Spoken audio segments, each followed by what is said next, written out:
I'm Jason Duesing. I serve as the provost at Midwestern Seminary and Spurgeon College. And I want to talk a little bit about why religious liberty is important to Baptist identity. Baptists throughout their history have fought for and sought to encourage religious liberty, primarily because it's a biblical concept. They believed and saw in the Bible that the entity of the state is something that should be honored and served and protected. At the same time, the protection of men's consciences should be protected and preserved from the state. These early men and women were heroes in many ways, and in some ways they saw further than their own lifetimes in terms of needing to protect and defend this sort of thing. What they saw is the defense of religious liberty ensures that the proclamation of the gospel will go forth. It keeps the state from preventing gospel proclamation. At the same time, it prevents the state from coercing people into believing other things.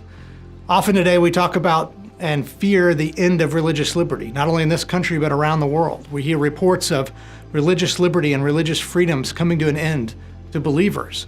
And we should and desire to prevent the end of religious liberty in that sense.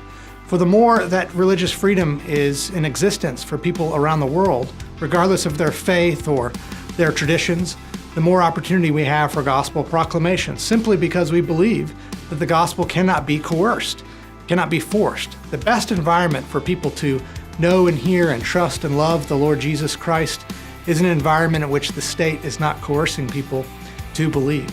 So while we may fear and not hope for the end of religious liberty, the end of the religious liberty will actually come. One day, Philippians 2 promises us that every knee will bow and every tongue will confess that Jesus Christ is Lord. And on that day, there will be no more religious liberty. So what are we to be working for until that time?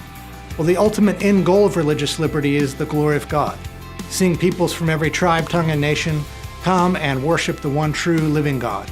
And the only environment in which they can do this is a country and a nation and a place where the church is separate from the state and people are able to proclaim and hear and consider the claims of Christ for themselves and trust Christ and follow Him.